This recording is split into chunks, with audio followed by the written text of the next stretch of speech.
오늘은 우리가 다 함께 지키는 절기인 추수감사주일입니다. 이런 말이 있습니다. 어떻게 생각하십니까?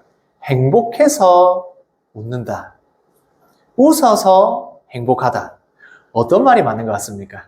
행복해서 웃는 것입니까? 웃어서 행복할까요? 예, 사실 둘 다 맞습니다.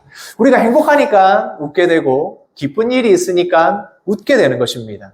그런데 반대로 우리가 웃으면 행복해지고 기뻐하는 그 행위를 통해서 기뻐하는 마음이 생깁니다.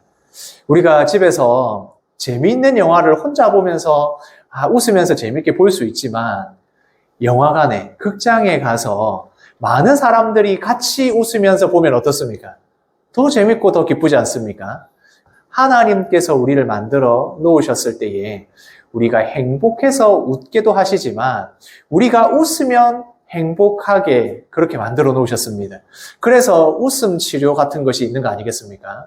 그래서 우리가 감사하고 기뻐하는 것이 기쁜 일이 있고 감사할 때 감사하다라고 말할 수 있지만 반대로 이야기하면 감사합니다라는 말을 시작하면 우리 마음의 감사함이 시작되는 것입니다. 우리의 마음이나 우리의 이 사람을 하나의 잔이라고 했을 때, 컵이라고 했을 때, 우리 마음에 슬퍼하는 것, 불평하는 것, 원망하는 것을 채우기 시작하면, 그것이 가득 차면, 거기에는 감사와 기쁨이 들어올 수가 없습니다. 반대로 이야기해 볼까요? 감사와 기쁨을 우리에게 가득 채우면, 거기에는 불평과 원망이 들어올 수 없습니다.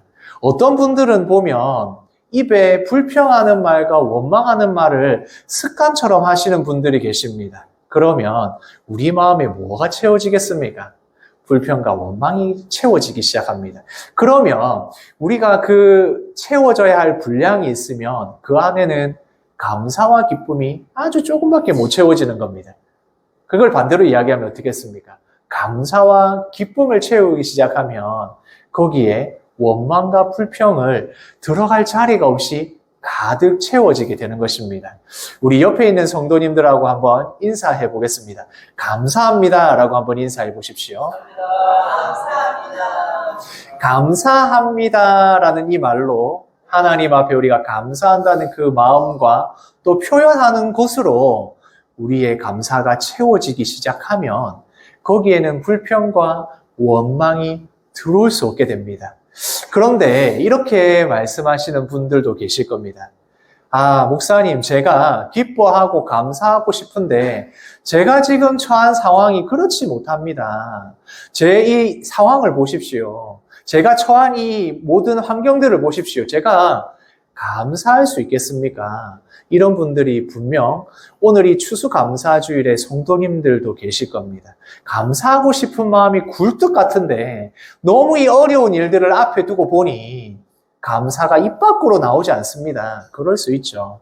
그럴 때 바로 오늘 이 말씀이 우리에게 은혜의 말씀이 될 뿐만 아니라 감사하고 싶어하는 우리 영대교회 성도님들에게 용기를 가져다 줄 것이라고 믿습니다.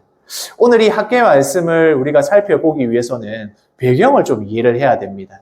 지금 이 말씀이 어떨 때에 주어졌느냐 하면 구약 성경에 보면 이스라엘 백성들이 하나님의 말씀에 순종하고 잘 살아갔던 때가 있습니다. 우리가 출애굽기 말씀을 보고 있으니 하나님 앞에 우리가 언약을 지키겠습니다. 하나님과 한 약속을 반드시 지키겠습니다 라고 했지만 그들이 하나님께 순종한 역사보다 불순종한 역사가 더 많았습니다. 그리고 우상을 섬기는 것이 너무 심해서 차라리 이방 나라가 더 낫다라고 할 정도로 우상을 섬기고 하나님의 뜻을 떠나서 약자들을 괴롭히고 그리고 지도자들은 하나님의 말씀대로 살아야 되는데 그러지 않고 백성들을 괴롭게 하는 그 시기가 오랫동안 지속되었습니다. 하나님이 참고 참으시다가 결국엔 하나님의 그 경고와 심판대로 선지자들의 그 경고대로 나라가 망하게 됩니다. 북이스라엘도 그리고 남유다도 아수르와 바벨론에 의해서 멸망하게 됩니다. 그렇게 멸망을 하고 성전은 당연히 다 부서지고 그리고 귀한 것들은 다 빼앗기고 성벽은 무너지고 도시가 폐허가 되고 나라가 망했습니다. 과거에는 전쟁을 하면 그 전쟁에서 패한 나라의 백성들이나 중요한 인재들을 전부 자기의 나라로 제국으로 데려가서 그들을 이제 부려먹거든요. 그러니 이스라엘도 그렇게 포로 생활이 시작이 된 겁니다. 그렇게 포로 생활을 하고 있는 이 이스라엘 백성들, 그 백성들이 그렇게 끝나는 것이냐? 그렇게 끝나지 않았습니다. 지금 나라가 망했고 포로 생활을 하는 이스라엘 백성들이 당연히 기뻐할 일이 있겠습니까? 감사한다는 말을 할 수 있겠습니까? 그런데 그 가운데서도 하나님을 믿고 신실한 사람들은 하나님의 약속을 붙들고 있었습니다. 70년이 지나면 너희가 돌아오게 된다. 하나님께서 회복하시겠다라는 약속을 믿고 있던 하나님의 백성들이 있었습니다. 그렇게 믿고 있는 백성들에게 어떻게 됐겠습니까? 진짜 그런 일이 일어납니다. 정말 이게 가능한 일인가 라고 생각이 들 정도로 그 일이 아주 급격하게 이루어지게 됩니다. 하나님께서 바사왕, 그 고레스를 통해서 그 페르시아의 왕인 이 고레스가 무엇 때문에 이스라엘 백성들에게 이런 기회를 주겠습니까? 심지어 성전을 재건하라고, 성벽을 다시 지으라고, 예루살렘을 회복하라고 자재와 비용까지도 다 대주게 됩니다. 그래서 하나님께서 약속하신 게 진짜 이루어지는구나. 70년이 지났더니 하나님의 뜻이 이루어진다. 하나님의 약속을 믿고 있던 우리가 잘못되지 않았네 라고 하면서 이 이스라엘 백성들이 기뻐하게 됩니다. 그렇게 기뻐하는 이 이스라엘 백성들의 마음이 어떻겠습니까? 하나님의 말씀대로 내가 살아갔더니, 내가 이 약속의 말씀을 가지고 소망을 가졌더니 반드시 이루어지는구나. 그래, 내가 이제 돌아가서 하나님의 성전을 재건하고 이 예루살렘 성을 다시 회복하는 일에 힘써야겠다. 수많은 백성들이, 믿음을 가진 성도들이 그런 확신과 믿음을 가지고 있지 않았겠습니까? 그렇게 기쁨과 감사함의 일이 일어난 게 된 것입니다. 그래서 이제 이스라엘 백성들이 돌아오게 됩니다. 몇 차에 거쳐서 돌아오게 되는데 그 일에 이 스룹바벨이라는 총독과 대제사장 요수아가 지도자로 그 백성들과 함께 돌아오게 됩니다. 그렇게 돌아올 때에 약 한 5만 명의 백성들이 돌아왔답니다. 그 여행길이 쉬웠겠습니까? 지금처럼 교통이 편한 것도 아니고, 그리고 올 때에 얼마나 도적과 그리고 강도의 위협들이 있었겠습니까? 그런데 그 모든 위협을 무릅쓰고 다시 돌아오게 된 것입니다. 하나님의 약속을 믿고 하나님께서 다시 우리를 회복하시는구나. 이 소망을 가지고 그 어려운 힘든 길을, 여행길을 오게 된 것입니다. 그렇게 예루살렘에 도착을 했을 때 이스라엘 백성들에게는 얼마나 기쁨이 넘쳤겠습니까? 꼭 우리나라가 광복을 맞이했던 일제강점기가 끝나고 우리나라가 독립을 맞이했을 때에 그 모든 사람들이 대한독립 만세를 외쳤던 것처럼 얼마나 기쁨과 감사함으로 이들이 돌아왔겠습니까? 그렇게 여행에서 돌아왔을 때에, 포로 생활에서 이제는 돌아왔을 때 그들에게 하나님이 주시는 꿈과 같은 일이 펼쳐지느냐? 그렇지 않았습니다.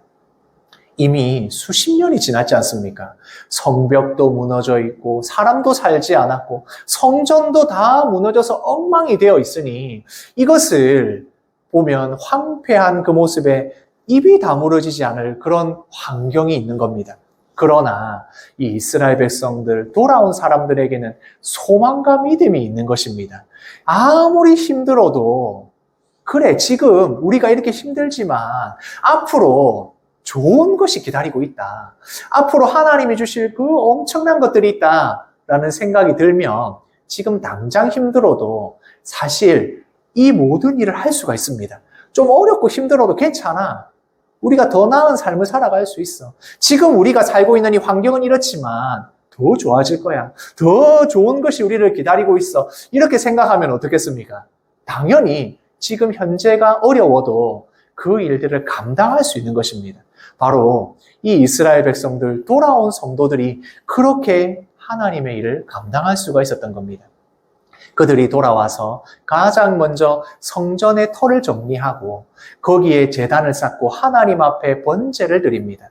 그리고 그 번제를 드리고 난 후에 가장 먼저 이 성전을 건축하고 재건하는 일을 시작합니다. 그렇게 성전을 재건하고 기초공사가 끝났습니다. 그렇게 하나님의 일이 잘 이루어지고 하나님의 뜻대로 살았더니 행복했다라고 하면 좋겠는데 그렇게 되지가 않았습니다.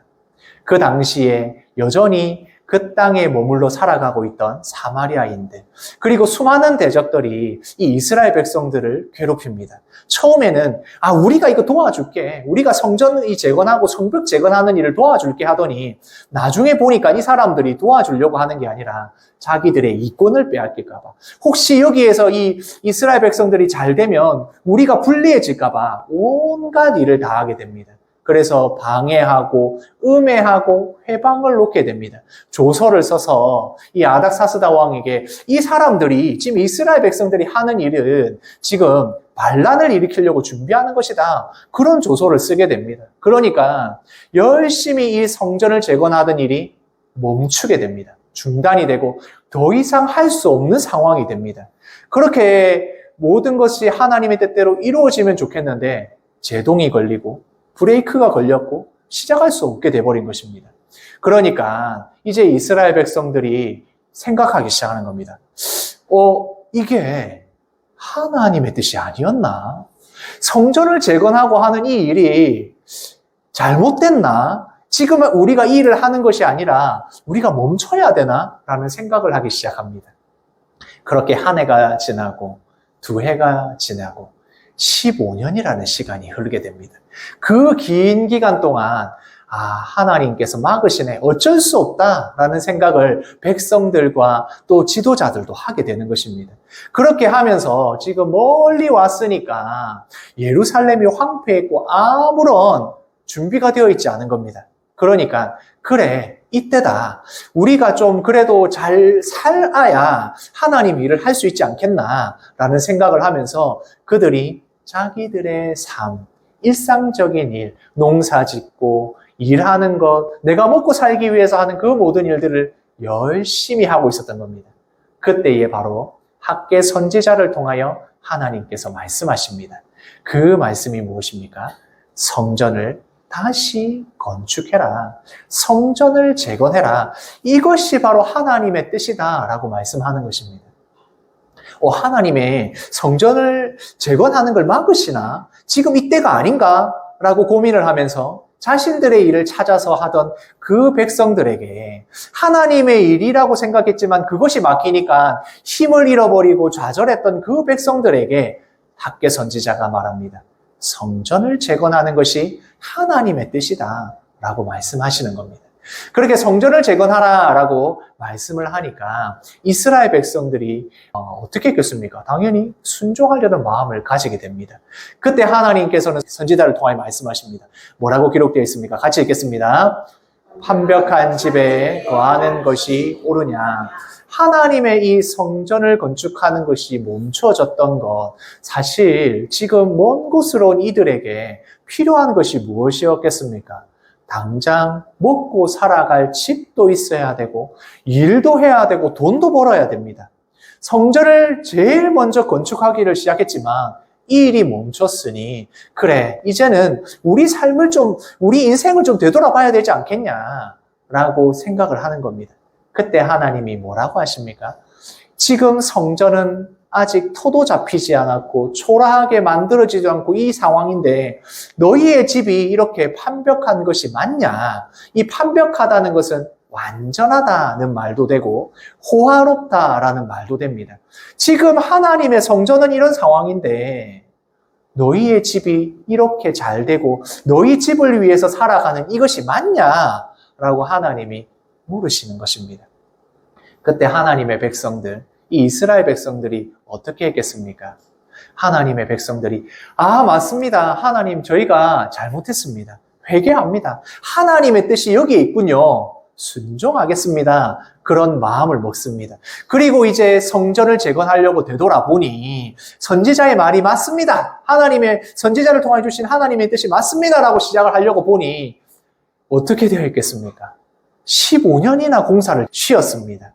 공사를 하려고 모아놓았던 자재도 그럴 것이고, 그리고 공사를 하기 위한 도구도 그렇고, 지금 아무런 준비도 안 되고 다시 시작을 해야 되는 겁니다.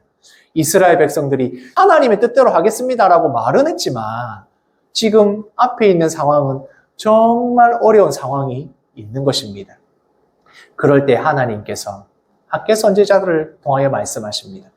너희가 이게 어떻게 보이냐? 지금 이 성전을 재건하려고 하는 것을 보는데 초라하지 않냐? 라고 말씀하시는 겁니다. 실제로 그랬습니다. 지금 이 성전을 다시 재건하는 것조차 너무 힘든데 과거에 그러니까 이 솔로몬이 지었던 성전이 무너졌으니 그때의 솔로몬의 성전과 지금의 성전을 비교하면 너무나도 초라하고 보잘것도 없고 그것을 시작하려고 하니까 어떻게 해야 될지 막막한 그 상황에서 하나님께서 진짜 너희 눈에 보기에 어떠하냐? 초라하지 않느냐라고 말씀하시는 겁니다. 그렇게 말씀하시면서 어떻게 말씀하시냐? 수르바벨아 굳세게 할지어다 라고 말씀합니다. 그 한 번으로 끝나지 않습니다.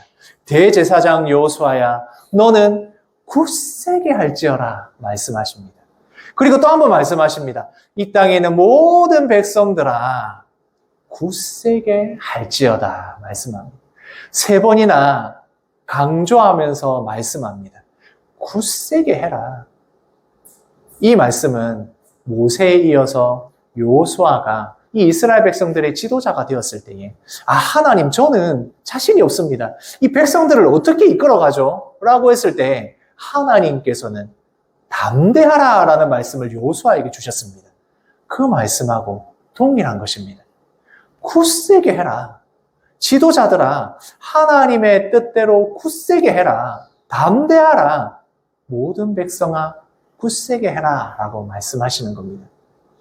이 일이 너희 눈에 보기에 초라하고 이 처지와 상황을 생각할 때는 어떻게 해야 될지 진짜 난감한 이 상황이지만 여호와 하나님의 말씀에 순종하고 이 일을 굳세게 담대하게 시작하라 라고 말씀하는 것입니다. 그리고는 뭐라고 말씀하시느냐? 같이 읽겠습니다. 은도 내 것이요 금도 내 것이니라. 이 말씀이 무슨 의미겠습니까? 지금 솔로몬의 성전과 비교하면 지금 이렇게 치으려고 하느니 돌아온 백성들에게 얼마나 큰 능력이 있었겠습니까? 지금 이 초라하게 시작하는 성전 재건, 그것도 많이 쉬어서 준비가 하나도 안 되어 있는 이 상황에서 시작을 하려고 보니까 이게 제대로 성전이 건축이 되겠어? 라고 생각하는 백성들에게 은도 내 것이고 금도 내 것이다. 모든 것은 금은 보화와 모든 세상의 것은 하나님의 것이다. 내가 너희에게 원하는 것은 솔로몬의 성전보다 화려한 성전, 그 멋진 모습의 성전을 지으라고 하는 것이 아니다라고 말씀합니다. 너희 눈에 보기에는 초라해 보이지. 너희들이 하는 일이 참 보잘것없어 보이지. 그렇지 않다. 하나님이 이 모든 것을 가지고 계시고 너희에게 원하는 것은 완전한 성전, 화려한 성전이 아니라 바로 하나님의 일을 시작하는 것이다 라고 말씀하시는 겁니다. 그래서 이 이스라엘 백성들에게 담대해라, 굳세게 하라고 말씀하시는 겁니다. 왜 그렇습니까? 지금 내가 하고 있는 이 일이 초라하고 아무것도 아닌 것처럼 보이고 시작할 수 없을 것 같은 그 처지와 상황이 있지만 그렇지 않다. 하나님이 보시는 것은 그것이 아니다 라고 분명하게 말씀해 주시고 계시는 겁니다. 우리에게 하나님께서 무엇을 원하실까요? 하나님께서 솔로몬의 성전과 같이 화려한 것을 짓는 것처럼 정말 대단하고 위대한 하나님의 일을 하는 사람, 물론 그런 사람들 너무 귀합니다. 그러나 하나님이 우리에게 무엇을 원하실까요? 이 모든 천지 만물을 가지신 하나님에게 무엇을 내가 드리면 하나님이 기뻐하시겠습니까? 내가 무엇을 드리며 감사할 때 하나님께서 그것을 기뻐 받으시겠습니까? 하나님이 원하시는 것, 지금 내가 나의 중심과 생각을 내려놓고 내가 잘 살기 위한, 나만을 위한, 우리 가족만을 위한 그 가치관을 내려놓고 하나님 중심으로, 하나님의 말씀대로 살아가려는 그 중심으로 내가 하고 있는 바로 이 일, 내가 주의 일을 시작하려고 할 때 그때에 우리에게 말씀해 주십니다. 굳세게 해라, 담대하라 라고 우리에게 말씀해 주시는 것입니다. 이 이스라엘 백성들에게 이것보다 더 중요한 소망의 말씀이 없는 것입니다. 하나님이 약속해 주십니다. 솔로몬의 성전, 그때 그 영광과 화려함과 모든 사람들이 준비하여서 만든 그 솔로몬 왕 때의 성전, 그것 정말 화려하고 멋지지만 그때보다 더 큰 영광, 이전 영광보다 더 큰 영광을 이 성전을 재건할 때 너희에게 주겠다라고 약속해 주십니다. 우리 교회의 힘과 능력을 볼 때에 과거가 좋았다, 그때가 좋았다라고 할 수 있지만, 그러나 하나님께서 오늘 우리에게 주시는 약속은 지금 우리의 부족함과 초라하게 느껴지는 힘이 없어 보이는 이 모습이 아니라 바로 내가 하나님의 일을 위하여 시작할 때에, 내가 감사와 기쁨에 영광을 돌려드리는 그 일을 시작할 때에 약속해 주십니다. 이전 영광보다 더 클 것이다 라고 약속해 주시는 것입니다. 그리고 하나님이 주시는 또 다른 약속이 있습니다. 바로 이 성전을 통하여, 내가 이 예루살렘을 통하여 너희가 헌신하는 이 모든 일을 위하여 하나님이 주시는 평강을 주겠다라고 약속해 주십니다. 하나님이 주시는 평강, 하나님이 주시는 평안, 이것을 바로 그 백성들에게 주시겠다 약속하십니다. 내가 잘 살기 위해서, 내가 어떻게든 이 가족을 내가 어떻게든 내가 살려야지, 내가 어떻게든 잘 살아야지, 이런 마음을 가지고 있을 때는 전혀 경험할 수 없었던 하나님이 주시는 평강, 하나님이 주시는 복을 말씀에 순종할 때 너희에게 주시겠다라고 약속해 주시는 것입니다.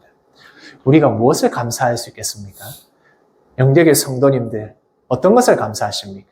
제가 이렇게 여쭤보면 어떤 분들 그렇게 대답하십니다. 저도 그렇게 대답하고, 하나님 앞에 많은 것을 감사합니다. 저도 그렇게 이야기할 때 있습니다. 그런데 많은 것을 감사합니다라고 이야기하면 둘 중에 하나더라고요. 저 같은 경우에는.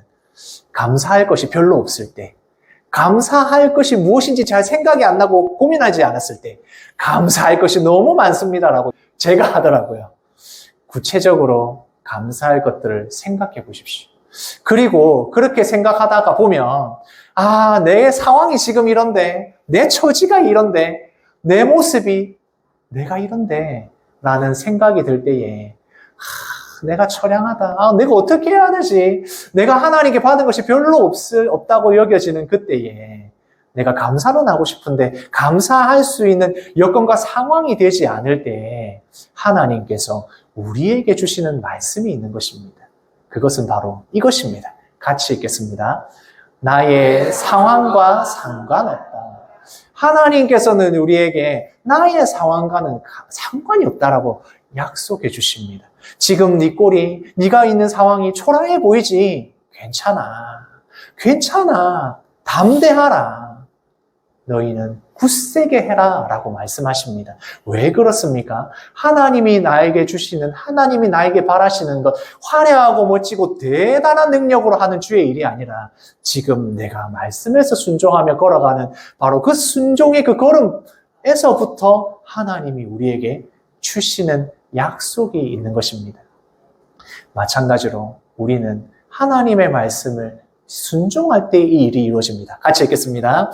순종하는 나를 통해 이루어 주신다. 내가 하나님의 말씀에 지금 순종하여서 네, 감사하겠습니다. 내 처지와 상황과 여건과 상관없이 지금 내가 하나님의 말씀에 순종하겠습니다. 성전을 재건하는 그 백성들처럼 하나님의 일을 위하여 하나님의 말씀에 가치관을 두고 내가 지금 시작하겠습니다 라고 할 때 하나님이 바로 그러한 백성을 통하여, 나를 통하여, 우리 영대교회 성도님들을 통하여 이루어 주실 줄 믿습니다. 우리 영대교회 성도님들, 감사하는 이 추수감사주일 성도님들 되시기를 소원합니다.